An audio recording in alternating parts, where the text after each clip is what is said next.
Yes. This is Mirror Work Conversations. Still twerking our intro, twerking it, tweaking it, fine tuning it. I think that's the one we're going to use.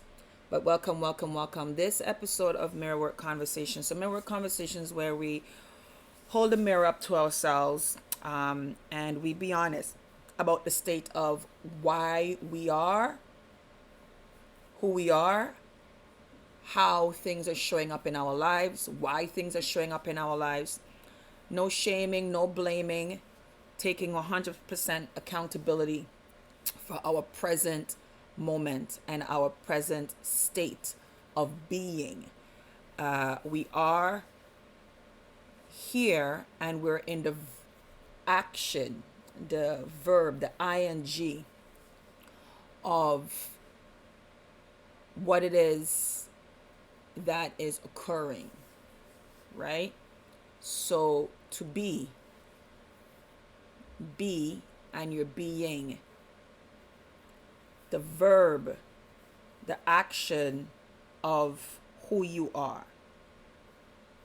So you are being XYZ, right? When something occurs and then it is occurring, there is the event, that stagnant thing, the thing, and then there is the spin-off, the action, the continuous motion of that thing, that act, right? Okay. So for some, it's a year, 5 years, a month, where an event, a mindset, an incident, a person shows up in that stagnant moment. It's there. It's presented. It pops up, knocks on your door. It's standing right before you. The longer you allow it to be in action, in the verb, you're now allowing that thing to be in your life. So total accountability is to say, yeah, I allowed that to be in action in my life longer than it should have, and taking full responsibility. Sometimes this will include reflecting on the signs that were intentionally ignored, the warnings that were intentionally ignored. And then some you would say, oh, it's not intentional, yet you made the intentional decision to ignore it. It could be family, friends, your own red flags. And you said, nah, I'm not going to believe. I'm not going to act on it. I'm not going to be cautious. And in that decision, that action of dismissing or ignoring, disregarding, then there's a story behind that. There's always a why behind everything. So even the decision, the action of ignoring, or the action of giving the benefit of doubt, there's a why behind that. And that's why as a mirror work coach, that is what I assist mothers and women in doing, because I had to do that, not just once, but continually throughout my human experience journey here, excavating, digging, on layering the why of decisions. And again, doing it with no shame, no blame. It's this is why. Because you're wanting to know why. Why do you want to know? You do not want to repeat. It's for those who are tired of the repetition of a negative outcome. When you believe that you're making positive decisions in trusting people, giving people the benefit of the doubt. Why? Many times it's because we wish people gave us the benefit of the doubt. Many times we all have a story that, or all have a background that Sometimes we want people to not remember that moment and see us as the now. We've changed, we've grown, we've taken accountability for past actions of being a certain thing in character and behavior. And in turning a leaf, you hope people will give you that second chance or the benefit of the doubt. So here you go. When someone comes to you, you project you in that person and say, you know what? I'm going to give them the benefit of the doubt, because if that was me, be honest, I would wish somebody could give me, I hope someone could give me the benefit of the doubt. So we project onto this person the very thing we are wanting, and we forget, and we choose not to, or we're not in the mind space, or we just in error forget that they're not us. Yes, you deserve a second chance. You deserve the benefit of doubt because you know the work you put in. You don't know what work that person put in. They might say it, you might hear about their past, and but they're showing you the niceties, they're love bombing you, they're saying everything that you know a changed person would say, because again, you're knowing you. So you give people the benefit of the doubt because you know who you are. You know the changes you've made. You know the hard self-development, the invested time that you've put into you.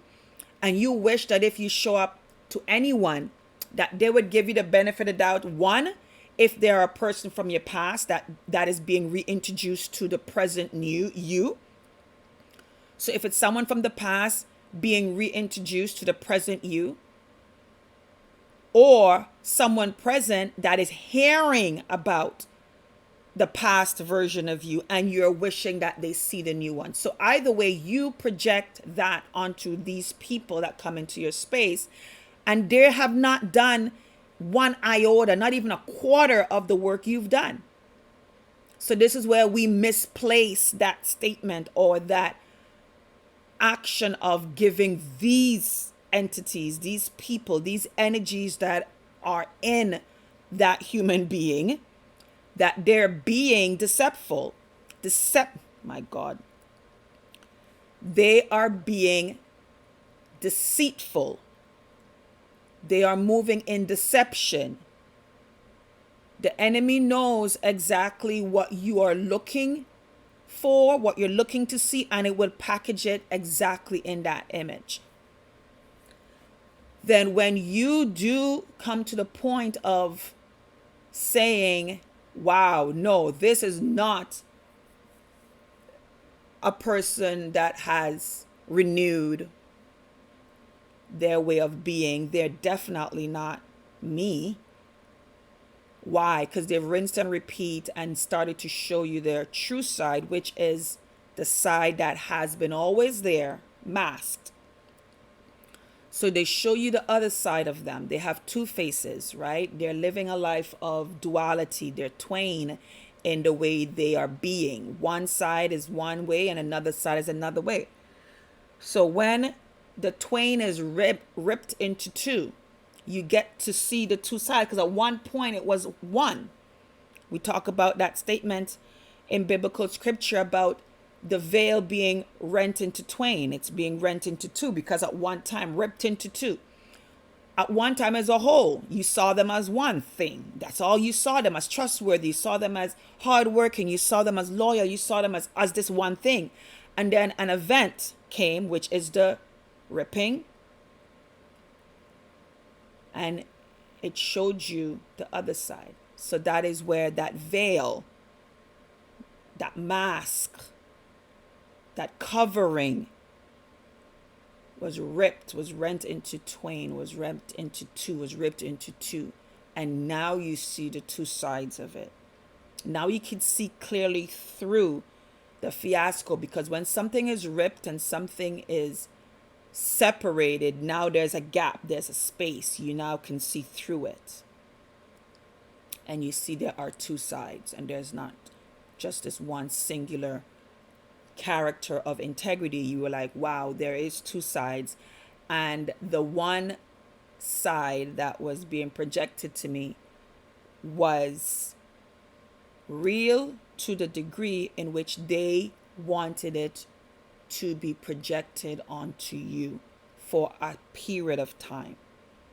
And then they knew there was going to be a time where they're going to drop that veil, drop that face, and true them, meaning the part of them that is higher in percentage of their being comfortable in. That's their true self. People put on a face, they put on a veil for a time period. Deep down, there is a side that they're comfortable. It's more dominant. And eventually that surfaces. So you're looking for someone that we all have the two sides. We all have the sides that we're battling, we're working. You want someone that is resting easy. They're more strong. They're more comfortable. The trueness of who they are. They're settled. Their place of zen, their place of comfort, the place in which they would really prefer to rest in is that higher place of being. Yes, they will slip and fall into that low place because they have triggers, they get pissed off, or whatever, and they can't stay in the low too long, right? You want that person that they're there for a minute, but then they get uncomfortable. They get uncomfortable. And they do the work and say, no, okay, yeah, you know what? Okay, did it? Yeah, okay, I'm not feeling that. And they elevate themselves back to that place of rest, that place that they're resting in, and that's a high place. You don't want people that are projecting a high place, but the place that they rest in, the place that they call home, the place that they call their zen, their place of comfort is low. Right? So mirror work conversation and mirror work coaching is assisting. For me specifically, I'm dealing with the women. I've tried with men and it never works out. It never works out. It never works out.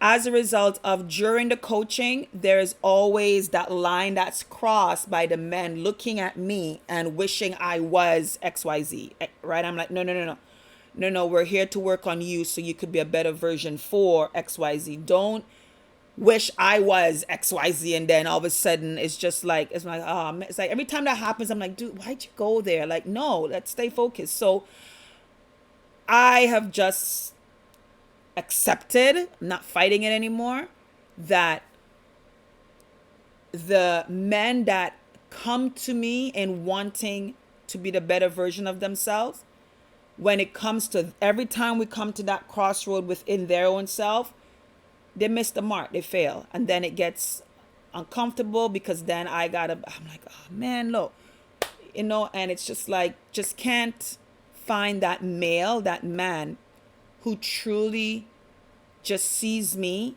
for the amazing woman that I am. You want to be friends, great, and just keep it there. Always crossing that line, and then they force themselves or they force the issue, and it's just, then it becomes very problematic because I'm like, no, I never came in wanting you to change to be anything. No, I'm just assisting you in becoming a better version. So it's always backfired, and I just stopped. The last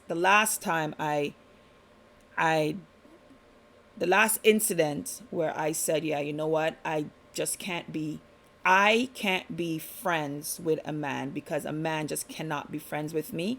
And it could be a generational bad choice that's just been passed down from generation to generation on the men's side of my family, where for some reason I cannot just be, or a man cannot just be a friend with me. I can be friends with men, but as I said, it's a generational thing that I'm also sorting through as to why is that energy tracking me, where men just cannot be and see me as truly a good friend, a good sister.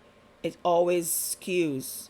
So I just said, you know what? I'm just going to stay away from that dynamic because I always get hurt in the end. And the last incident is where the person projected to be a good friend, and I accepted that and believed that they were a good friend. And we had a time where it was like best friends. You see one, you see the next, and we were really friendship again in my mind. And then he raped me. My best friend raped me. And then I realized, here we go again. That was always their agenda, to get it. And if they cannot get it willingly, they will force it to happen. So I was like, you know what? I'm good. So I just surround myself in, when I want to heal another being, it's a feminine. But yeah, it was disappointing. It was very disappointing when he did that. Very disappointing. And then I had to weigh, do I report him and get him arrested?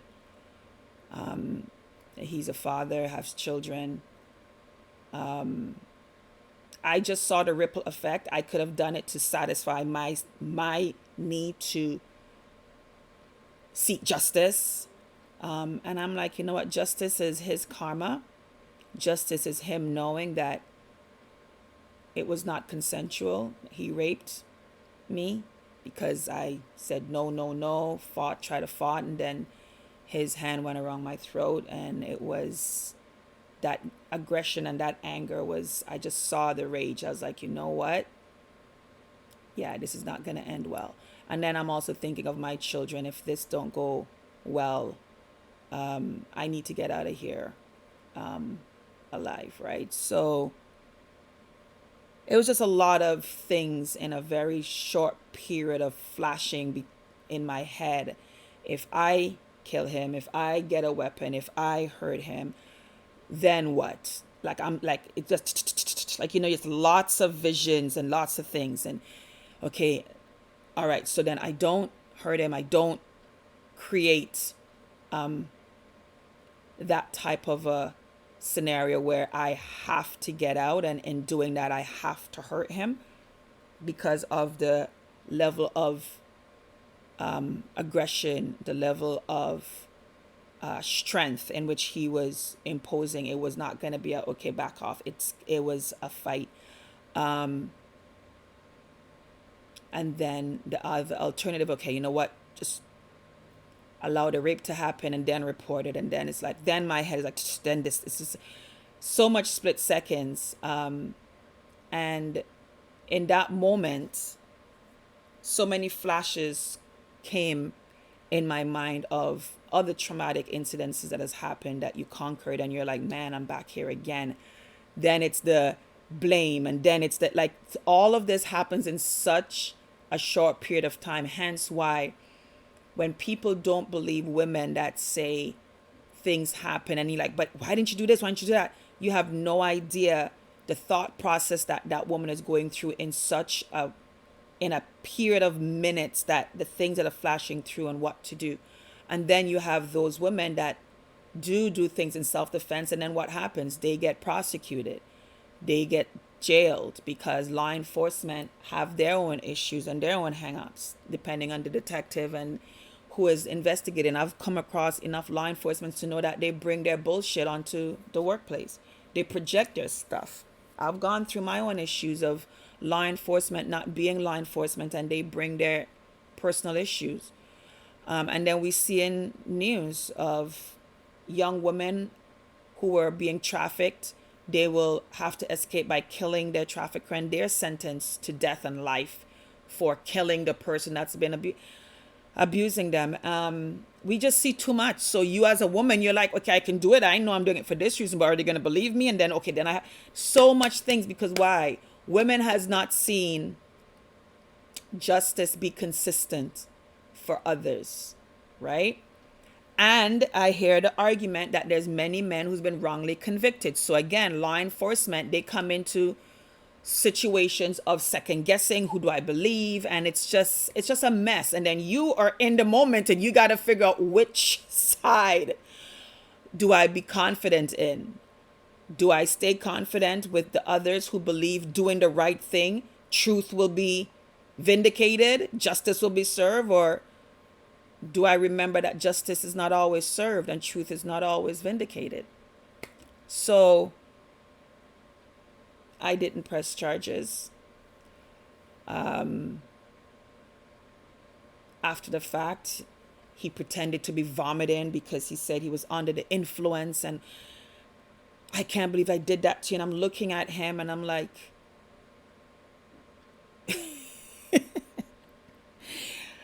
anyhow. So as a result of that, and the image that these men portray to public, it's very hard for women to be believed. And then when I saw the show that he put on in my face after the fact, to blame the alcohol and to the point of really showing him about to throw up and run to the washroom when he's now being made aware that under his intoxication, he raped his best friend. And I looked at that show, I'm thinking, frick, yeah. My ass would not have been, if I did anything, he was freaking convincing. I was like, wow. Because for a split second, I was going into the story like, oh my God, you were intoxicated. You didn't know. Like, you just like, because part of you want to believe that your best friend will never do that to you. So especially with a scene like that, you're like, yeah, it had to be the alcohol, because you would never, because you need, not even that you want to, you need to believe. So many women, we need to believe. So we believe, right? And then you see through the bullshit and you're like, wow, that was a show. So for those of you, I know somebody's like, I can hear some of you, what was it? What was it is, you can't, and again, this is where I coach from a place of lived life experience, been there, done that, professional experience and personal experience, right? I have my background, youth working, at-risk youths. I've done my psychology courses. When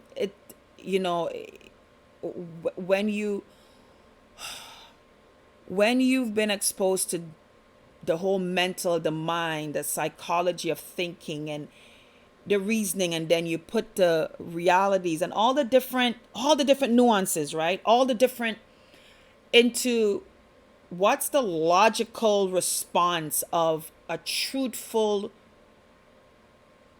person that is regretted a decision. They don't do this, they don't do that. And it's like, well, how? No, it's like there's a DNA, the truthfulness of a mistake.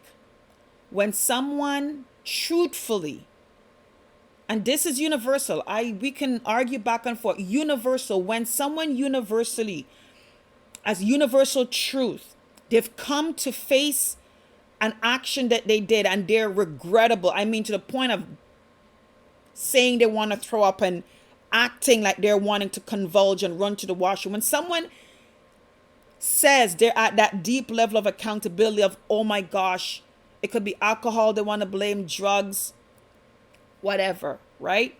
Their own abuse, whatever. If that person is truthful, that they have come face to face with seeing who they are and how they've hurt loved ones, and they are truly, authentically regrettable to the point of them saying they're disgusted with their actions, there is some universal things they would not do. Because they are committed. Not in the moment of feeling bad and sad and they got caught, so they're regretted. So they're just sorry that they got caught, or they got sorry someone called them out. So they have to go through that time again, that face, that veil of showing that they're sorry, but deep down they're not. They're ready to go back into that resting place of low, of being that again. Okay. A true person that is elevating from that resting place, or they were in that resting place and they really have reconciled that resting place of being low in that state is hurtful and they are disgusted by it. They want nothing to do with it. There are some next steps, actions that that being would do. When they've come to that true reconciliation, that true point of, oh my gosh, I did what? And they are done with it. They're disgusted with it. They're like, I cannot destroy another life again. I can't allow my lowness to. When that person has truly come to that point, there's certain things you're not going to see that person do. That person's not going to allow themselves to do it. They're going to do whatever it takes to separate, to get rid, to detox, to kill that side of them. They're going to go to the extremes of making that part their low point and determine to create a new resting place. And it's a resting place where that thing, whatever that thing is that has come to their attention that destroys lives around them, they're determined for that thing never to rear its head again and not to be in that state of rest with it. So when you want to offer me a drink, especially knowing that I don't drink alcohol, stepped away from that long time ago. And you know that to be a fact of who I am. Yes, there is the occasion, oh, wine, Thanksgiving or whatever. And even that is like sparkling whatever, right? Now that they have non-alcoholic beer that tastes like beer and wine, is like, I'm good, right? So yeah, do I, those that resonate with me, do we have indulge in our glass and our beer, whatever? Yeah, we do, but we reconcile knowing we know, right? And then for those of you who know that this is a disease, you don't touch it at all, right? We all know our truth. So when you know my truth is that that's not what I do, and knowing that you delved into the alcohol that caused you to violate your friend weeks after, why are you buying alcohol? Why are you offering me, hey, you want a drink? I'm like, I looked at him and there's that blank, like, that blank space of, oh shoot. I looked at him and then he looked at me, he's like, oh, and I'm thinking, you little, now it's like, oh my God, yeah, I shouldn't. I'm thinking, you shouldn't offer me alcohol knowing I don't drink. Or you just remember that you blamed alcohol for violating me and now you're freely buying drinks. What do you, like, really? I looked at him and I'm just like, I was like, I just got up and I was leaving. I was like, no, don't, I'm like, no, you know what? Yeah. We're good. I'm like, we're good. Because I see, I was just like, wow, really, eh? And it was just, yeah, from there, it was just very obvious that the entire relationship was a game from the beginning. And men like that, they will get their karma. They will get their karma. Trust me. They would get their karma. Because what they forget is that they have children. And I'm not passing anything on anybody's children. It's just biblical. The sins of the father will visit every goddamn generation. So what don't come back to you, you're piling up a bank account for your children. And that is why you better start cleaning out your bank account now and paying all your debts now. Cleaning it up so that it doesn't go over. And there's some men and there's some women that don't care what's going over to their generation. They're living life right now. They don't care, right? So, mirror work conversations and mirror work coaching is for mothers, for me. I deal with mothers and women who are ready to empty their bank account. They're not wanting this to pass on to their daughters, to their sons, their energies that they have allowed to exist with them. The DNA that they have combined with their own because there's energy that is transferred in DNA. Then there's behavioral nurturing, the environment that's passed on to next generation. And then there's you, the woman yourself. You want to stop the cycle. So there's many reasons for a woman who decides to do mirror work coaching. Her whys are usually multi-layered. It's not just for her. Obviously, it's for her healing, for her reconciliation of her going back to her original image, who her mirror image originally was before all of these things occurred and vomit on her and came on her. All of the negative incidences and experiences that others vomited, others passed on, others inflicted on, others allowed themselves to be the story of dishonesty, cheating, lying, abandonment, neglect, abuse, right? Wanting to take full accountability of how those incidences then now showed up into their being, and then how did they rinse and repeat that, or how they are now attracting that. So that's the women I work with. And mirror work conversations we're going to have is about that. And again, it's for you not to go into a state of blame and shame. It's just is. It's just the is. It's not the pointing. It's just the is. This is what it is. And where did it start? It's not to retrace to blame. That's why we're trying to offload onto someone else. No. Wanting to go back to the point of impact, the why, see that's where it came from, say, got it, and then we're releasing that impact. We're releasing the person and what their interaction with us caused. It's not at all accepting or condoning or putting a pass card on what they did. It's seeing what they did and what that did to your being and how that poisoned you, how that affected your mirror image. Did it shatter your mirror image? Did it muddy up your mirror image? Did it distort your mirror image where you now look in the mirror and you're not that original image? Because why? Cause and effect of someone else, right?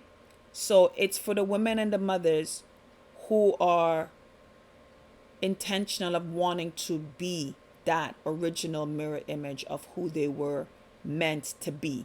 And they want to be that.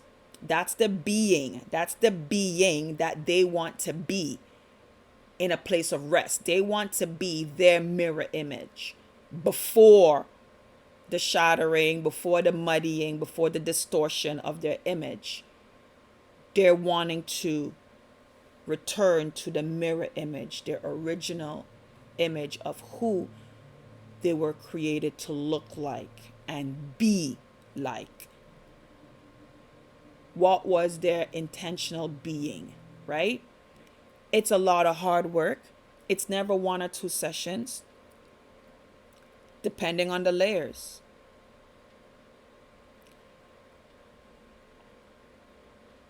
So that's what mirror image, mirror work, podcast, coaching is all about. And the season for it is always right now. The season of mirror work begins right now. Whenever you've come across my podcast, it's the now. The season of your mirror work begins right at this moment. Okay? So my podcasts sometimes are going to be long, sometimes are going to be short. And sometimes it's going to be part 1, part 2, all depends on the flow of it. Send me an email. You can reach out to me.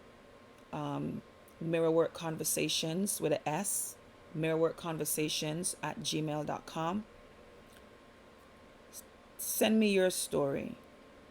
Not a whole book, the points, and then we can talk about the specific points. right?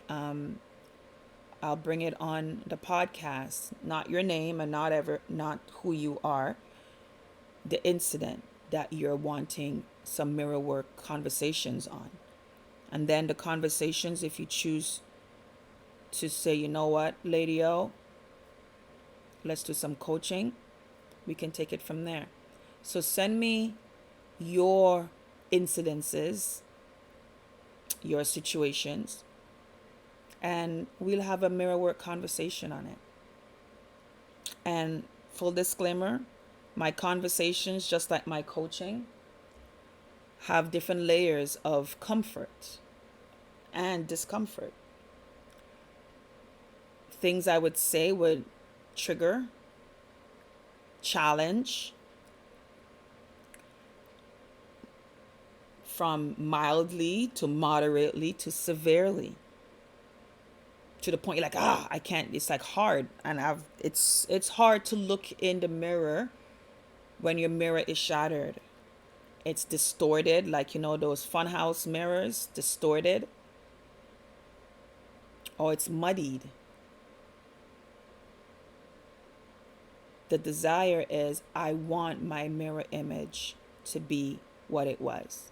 So picking up the pieces, putting the pieces back together, cleaning off the mud off the mirror,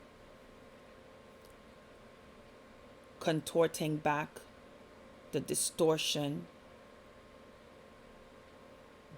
back into alignment of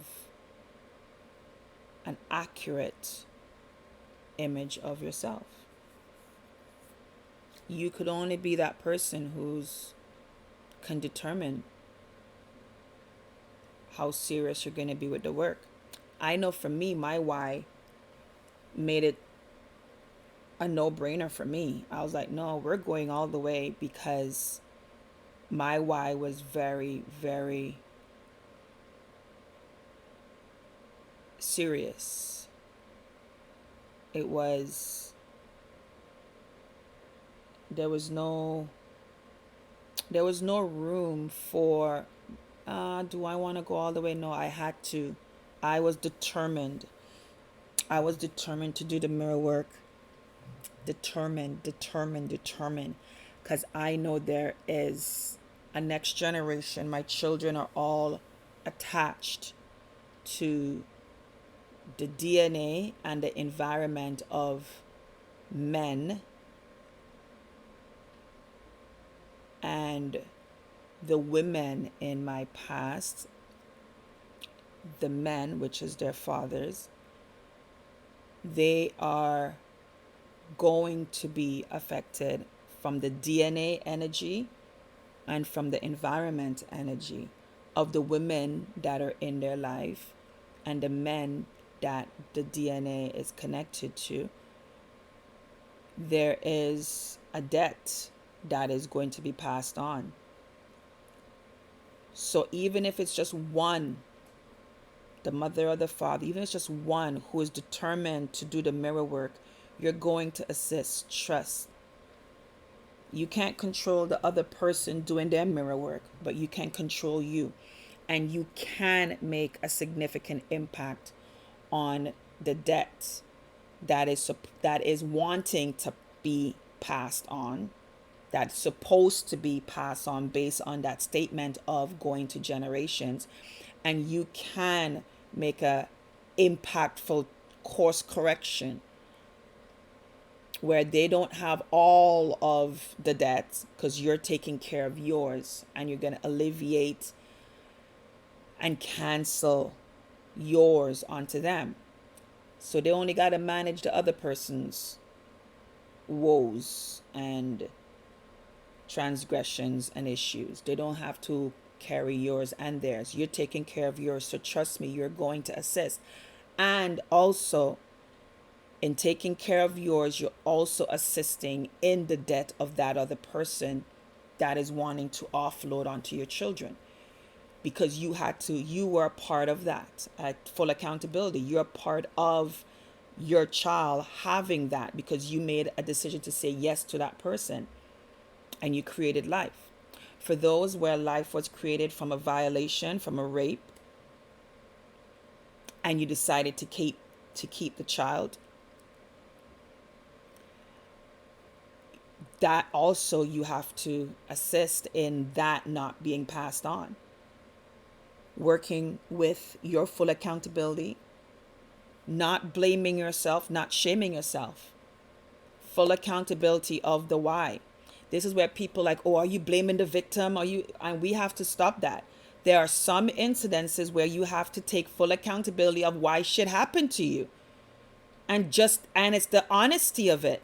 It's the blatant honesty of it.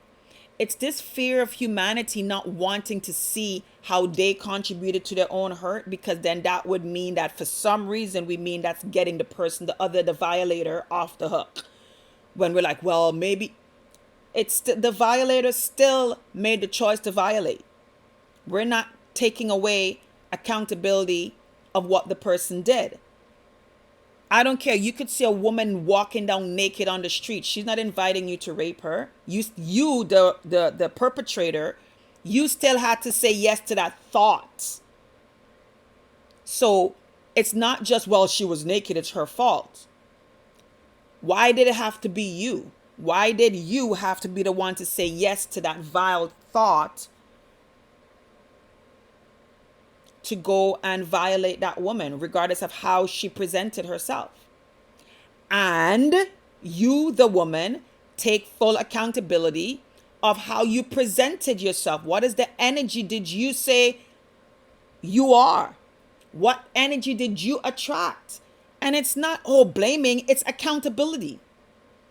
Now you have the scenarios where there's some women who are not having an energy of attracting anything, and you have a perpetrator who is just toxic and see anything moving as a stamp of approval to violate. You have the dynamics on different sides. I get it. And for that woman who knows her reflection of the moment, it's for her, in all honesty, to be like, nope, minding my business, going about school, going about getting to the bus stop, leaving work, doing quote unquote good, and this person violated me. There's no red flags. I didn't send off any. Nope, I didn't. I did just minding my business. And that's the truth. So now, how do we reconcile that situation with that woman? How do I assist? And I've had those clients. How do I assist that woman or that mother who's doing the right thing, being at the bus stop or driving at the intersection, minding her business, going about her business. Someone else decides to cross paths in her life journey and they come toxic with their issues. And now she has a negative experience because of someone's toxicity, someone who decided to rest in a low place. How do I get that woman to offload and not have that be on her back through life now, where she goes around not trusting, walking on eggshells because a negative energy came into her life and now has made her now not trust and has a real hard time. It's owning the fact that negative does occur to positive people.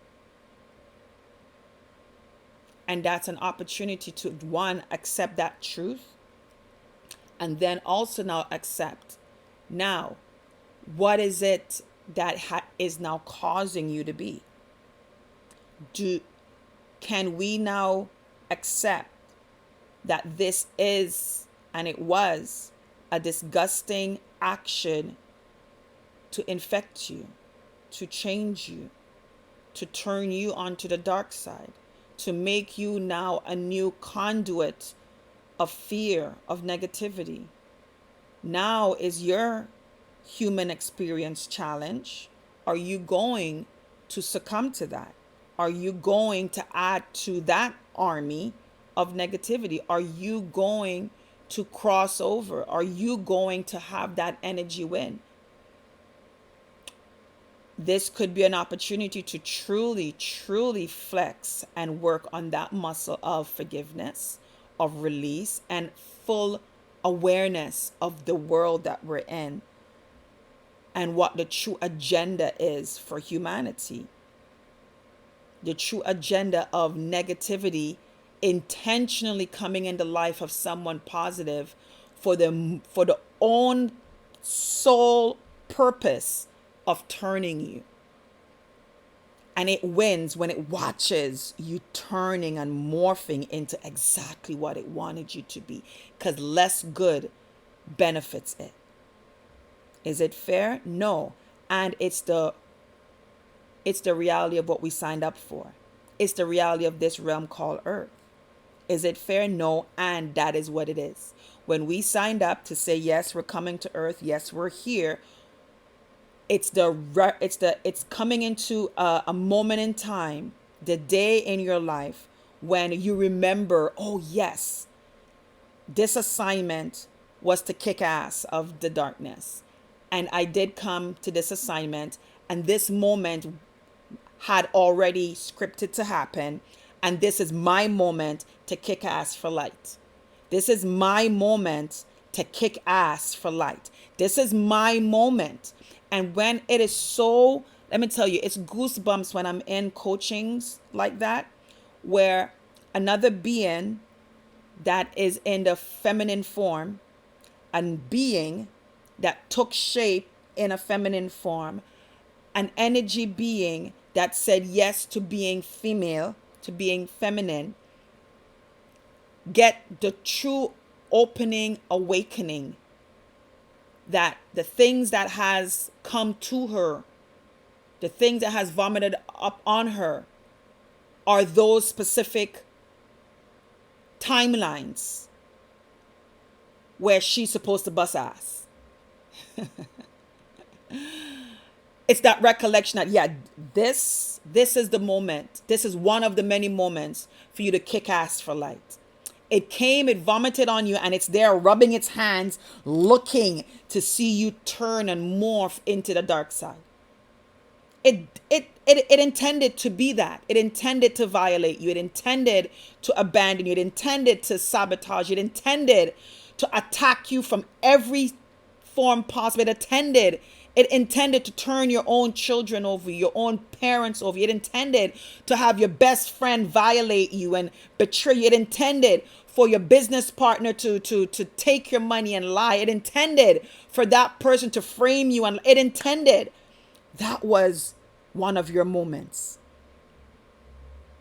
And you came for that experience.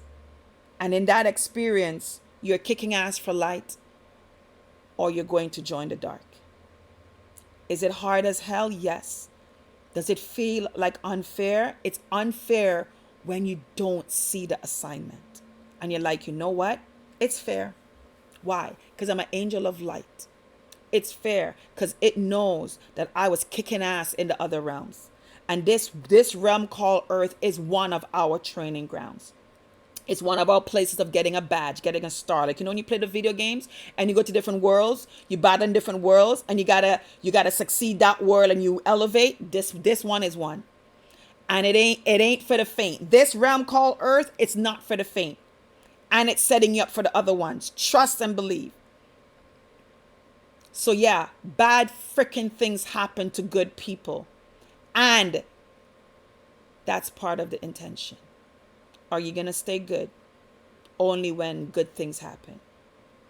Or are you truly good that even when you fall down, you quote unquote turn on the bad side, you were doing the thing, and you had an awakening like, oh, damn it. It got me for 5 years, 50 years, 15 years doing its dirty work. And I forgot. Thank you for this moment in time where you snapped me awake for me to remember. Hey, do you remember what your assignment was? I know you got. I know it pulled you in, didn't? Yeah, it pulled you in, and it's yeah, that was freaking traumatic. That was horrific. That was disgusting. And the higher level of the disgusting act that comes to you tells you the level that you came here at. Some of you came here already generals and lieutenants in other realms. And that is why it's hitting you like hard here. When it says, when I say, it throws the Cadillac and the kitchen sink, when hell comes at, listen, it tells you degree of the level you came with and also the level that it knows is on the other side. But when we come here, we have this temporary state of amnesia. We don't know, we don't remember, and that is part of the training. That's part of the test. Because if you come here already knowing, then you're just like, yeah, okay, whatever, right? The true test of your character is not really going to be tested because you already know. Man, the kick-ass test is when you are in that state of amnesia, you don't know, and the trueness of who you are still kicks into gear. The trueness of who you are just riles up and just can't stay down. No matter how much dirt has been thrown on you, no matter how much dirt you've done, there's something in you. Man, listen, when my people are in my coaching, and that it's like it's like another beat, like the power that you feel in my coachings, the power of they're like some of them swear, they're like like it's just like a rebirth, a rejuvenation, like fuck yeah, now I know. And it's like sometimes they're like I get flashes, and it's like I'm like yeah bro,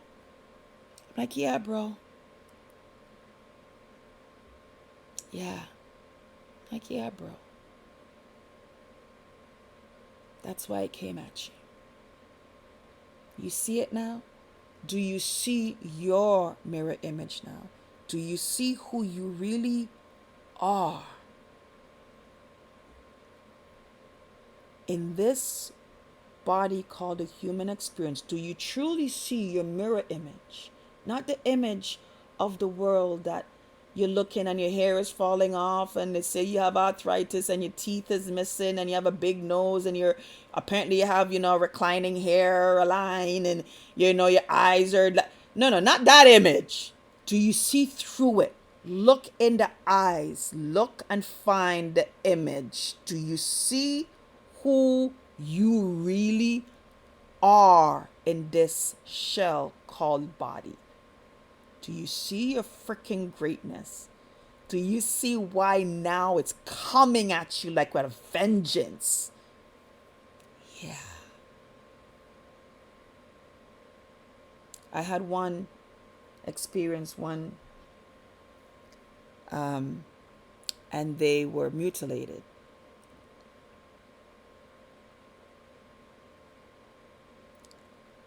And when they got to that awareness, the action was horrific. The action, and they survived. I'm like, why did you survive?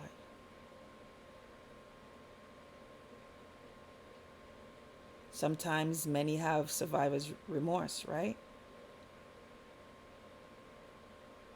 So we throw questions out there because I want them to think and ponder. Did you survive because darkness is looking at you, rubbing its hands, and it allowed you to survive so that you can turn poisonous and vomit up on others? Or did you survive so that you can go through the mirror work and then you can now be that strong tower for those who are going through? Are you surviving to turn over onto the dark side, or did you survive to kick ass of that dark side that dared come and gave you this experience, expecting you to turn? And sometimes turn within and hate your own being. Many levels as to the why. And then it's for you to look in the mirror, remembering why you came, and then ask yourself which one of those is the why that kept you alive? And the most important, which one is the why that you're going to live to empower, live to embrace, live to champion for, live to be an agent of, live to assist in getting bigger in this world, live to kick ass for? Which one of those are you kicking ass for? Which ones are you going out there? They say kick ass and take names for. Are you doing it for light? Are you an agent of light who has been hampered and harmed by the devices and the vices of toxicity? It took your arms, it took your limbs, it took your eyesight, it took your family, it took your speech, it took your business. But for some reason, it didn't take you. Why is that? Why were you left with the memory of everything that it took? What's the purpose of you being left with the memories? What is the intention? For you to turn? Or for you to kick ass? An opportunity for the true power within you to say, yeah, this is my test. I don't remember the before or the after, but there's something in me that is riling up. With everything you've thrown at me, I'm still here. Why? Am I participating in rinsing and repeating toxicity onto others? Am I increasing the mileage of toxic? Am I adding to the team of darkness by bringing more darkness into other people? So I'm turning people dark and I'm adding to the dark side. This is not a Star Wars movie, and it has a lot of analogies, right? Because many are in their purpose of revealing truths to us in many medias, in many mediums, and in many areas. They're fulfilling their purpose. So we can use what they're doing to assist our recollection, our understanding, our comprehension of here. So are you adding troopers? When you show up, are you adding to the dark side? Are you bringing more recruits onto the dark side as a result of how you showed up in their lives? Are you turning them toxic? Are you turning them hateful? Are you adding to the team of darkness? We are in a race, but it ain't a color race that negativity benefits from. We're in a race, all right. Who's gonna win? What's the body count? I know we got a rapper there, Ice-T, everybody's glorifying gangster rap and all that. What's the body count for the dark side when you show up? What's the body count for the light, being an agent of light? What's the body count for light when you shows up? When yous shows up? Because there's more than one of you. As I said, there's two sides. When yous show up, what's the body count? Which side is benefiting from your existence? You being here and how you be and how you stand, how you fight back, how you do not compromise, how you speak truth. Speak the truth and shame the devil, they say. How you cut corners, how you manipulate. What's the body count? What side are you assisting in the body count? Who benefits from your existence? Which body, which side benefits from your existence? Are you adding bodies to the dark side? Dark side is benefiting from your existence, from your being? Or are you adding body counts, standing for truth? Which side benefits from you? Mirror work, people. Mirror work. Yes, bad things have happened to you. Why are you still here?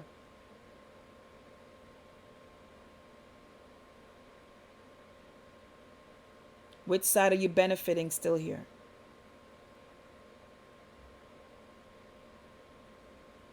Which team are you kicking ass for? Being here.